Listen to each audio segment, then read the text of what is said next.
It's the Great Pumpkin, Charlie Brown, by Charles M. Schulz.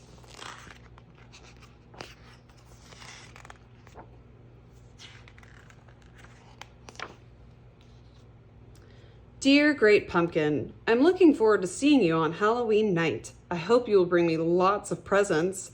Every year, Linus writes to the Great Pumpkin, and every year he waits in the most sincere pumpkin patch he can find, hoping to see his mysterious hero.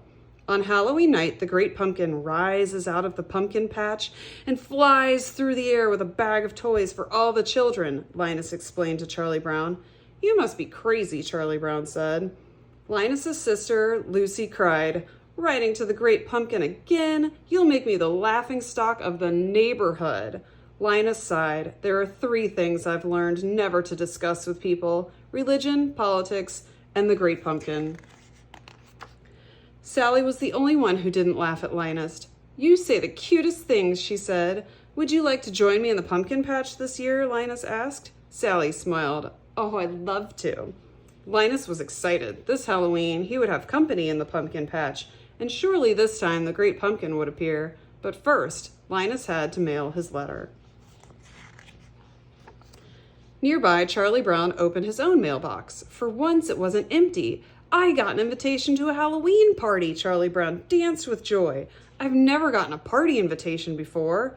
Is it Violet's party? Lucy asked. Your name must have wound up on the wrong list. You were on the don't invite list. When Sally heard about the party, she asked, Is Linus taking me? She wanted to go to the party, but she wanted to be with her sweet Baboo even more. My blockhead brother is out in the pumpkin patch making his yearly fool of himself, Lucy grumbled. Boy, is he strange, Violet agreed, missing all the fun.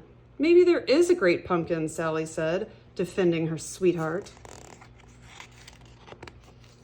But Sally soon forgot about the Great Pumpkin. Everyone was getting ready for Halloween. All the kids were making ghost costumes, except Lucy. Where's Charlie Brown? Schroeder wondered aloud. Here I am, Charlie Brown said from under a sheet full of holes. I had a little trouble with the scissors. Everyone recognized Pigpen by his cloud of dust, but there was one strange figure in the crowd. Who in the world is that? Lucy asked when she saw Snoopy's costume. He's a World War I flying ace, Charlie Brown explained.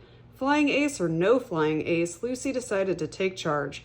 All right, first we'll go trick-or-treating, then we'll go to Violet's party, she declared as the World War I ace slipped off into the night. Linus was waiting at the pumpkin patch when the rest of the gang walked by. Have you come to sing pumpkin carols? He asked. Blockhead, you're going to miss the fun again, Lucy said. Don't talk like that, Linus exclaimed. The Great Pumpkin will come because I am in the most sincere pumpkin patch. Oh, good grief, Lucy marched off with the ghosts. Sally went along, but at the last minute, she ran back. Linus grinned. You'll see the Great Pumpkin with your own eyes. The Great Pumpkin has to pick this patch. I don't see how a pumpkin patch could be more sincere than this. Linus wasn't trick-or-treating, but he wasn't forgotten. Can I have extra candy for my stupid brother? Lucy demanded at each house. He couldn't come with us because he's waiting for the Great Pumpkin. It's so embarrassing, Lucy sighed. I got a chocolate bar, Pigpen reported. I got a quarter, Schroeder added. I got a rock, Charlie Brown said. No one noticed that Snoopy was missing. Snoopy had gone off by himself and climbed on top of his doghouse. He pretended it was a World War I airplane. Rat-a-tat-tat-tat-tat-tat. The World War I flying ace fired his machine guns. Rat-a-tat-tat-tat-tat. The Red Baron fired back. Curse you, Red Baron! The brave pilot went down with his plane.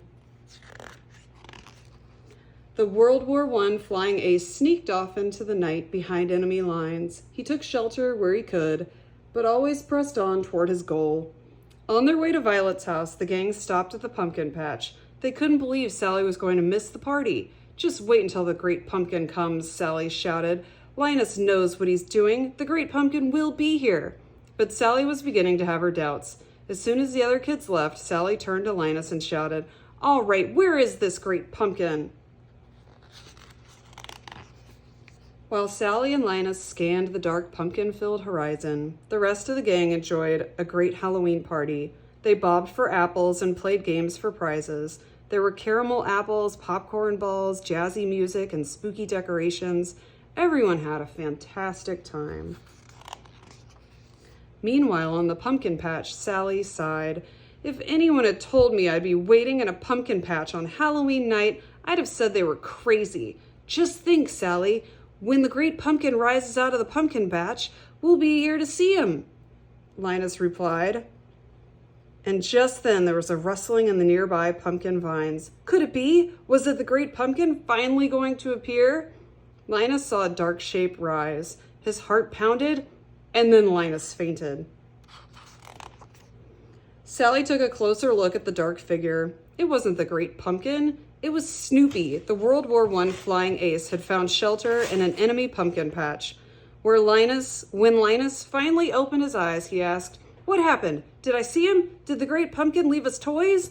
There were no toys. There had been no great pumpkin, just Charlie Brown's dog Snoopy. Sally wailed, "I was robbed! Halloween is over and I missed it! You kept me waiting all night, and all that came was a beagle? I'll sue!"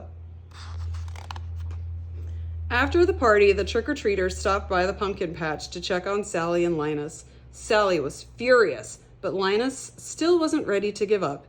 "Hey, aren't you going to wait and greet the great pumpkin? It won't be long now," Linus shouted. The children just walked away. Sally left too. "If the great pumpkin comes, I'll still put in a good word for you," Linus called after them. "Good grief, I said if, not when," Linus cried. "One little slip like that will cause the great pumpkin to pass you by," he said, fretting. "Oh, great pumpkin, where are you?" Ding, ding, ding, ding. At 4 a.m, Lucy's alarm chimed. She got out of bed and went to Linus's room.